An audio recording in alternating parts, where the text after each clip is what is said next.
வணக்கம், நான் சந்துரு. நாம் இன்னைக்கு திருக்கழுக்குன்றத்தில் இருக்கிற வேதகிரீஸ்வரர் மலைக்கோவிலுக்கு தான் வந்திருக்கோம். மலைக்கு கீழே ஏராளமான சன்னதிகளை நம்மளால் பார்க்க முடிஞ்சது. இந்த கோவில் வேதமே மலையாக இருக்கிற காரணத்தினால வேதகிரி என பெயர் பெற்றிருக்கு. வேதாச்சலம், கதலிவனம், கழுகுன்றம் என்பன இந்த தலத்துக்குரிய வேறு பெயர்கள். நாம் படியில் ஏறும்போது 2 வழியாக பாதைகள் பிரியும். ஒன்று மலைக்கோவிலுக்கு மேலே போகிறதுக்கும், மற்றொன்று பச்சை தீர்த்தத்துக்கு போகிற வழி. இது கம்பா நதி ஆலயம். காஞ்சிபுரம் ஏகாம்பரநாதர் கோவில் இருக்கீங்களா, அந்த ஆலயம். ரிக், யஜூர், சாம, அதர்வன என்ற 4 வேதங்களும் 4 பெரிய பாறைகளாக இருப்பதாகவும், அதர்வன பாறையை உச்சியில் தான் சிவன் கோயில் இருப்பதாகவும் சொல்லப்படுது. இந்த ஆலயத்தோட சிவபெருமான், வேதகிரீஸ்வரர், அம்மன், சொக்கநாயகி. மலைக்கு மேலே ஏற்றப்பட்ட கார்த்திகை தீபம் இன்னும் எரிஞ்சிட்டு இருக்கு.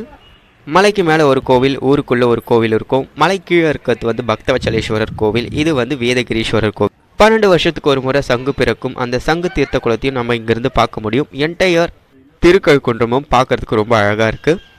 இங்கேருந்து பக்தவச்சலேஸ்வரர் கோவிலையும் நம்மளால் பார்க்க முடியுது. சாமி கும்பிட்டு அப்படியே நமக்கு இறங்கு வழியில் இறங்கணுன்னா நம்ம பச்சை தீர்த்தத்தை சென்றடையலாம். நாள்தோறும் மதியான டைமில் இங்கே கழுகு உணவு பெற்று செல்லுமா. அதனால தான் இதற்கு பச்சை தீர்த்தம் என்ற பெயர் வந்திருக்கு.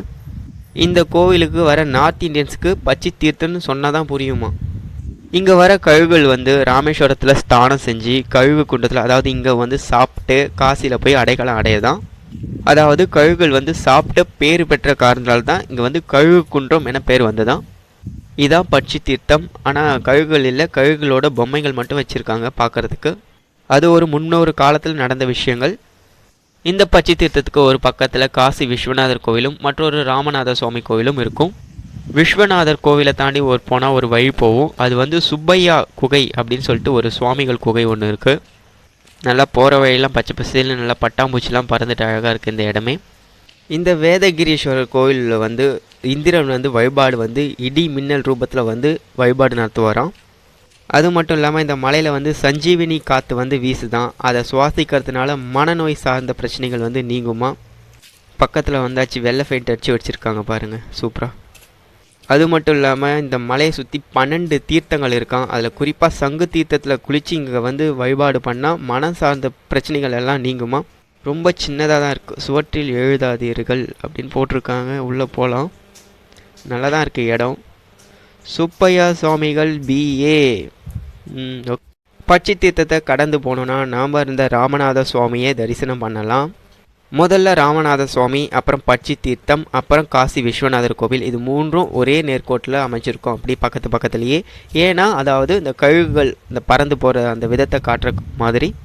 அதாவது இது இறங்கு வழி. இந்த வழியும் போகிறதுக்கு எவ்வளோ அழகாக இருக்குது பாருங்கள். இங்கே ஒரு கல் மண்டபம் இருக்குது. முதலாம் மகேந்திரவர்மா பல்லவன் கட்டின ஒரு கல் மண்டபம் இருக்குது. இது சிவனோட குடக்கூலி அப்படின்னு சொல்லிட்டு சொல்கிறாங்க.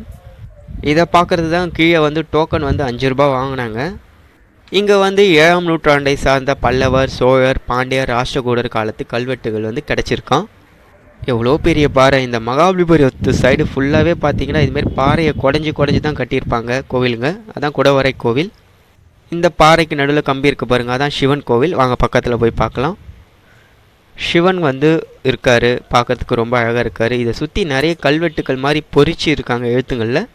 இங்கே 12 to 4 க்ளோஸு. இதுதான் சங்கு தீர்த்தம். ஓகேங்க, இந்த வீடியோ பிடிச்சிருந்தா சப்ஸ்கிரைப் பண்ணுங்கள். சூரியன் வெப்பம். மீண்டும் அடுத்த வீடியோவில் சந்திக்கலாம். until bye from Chandru.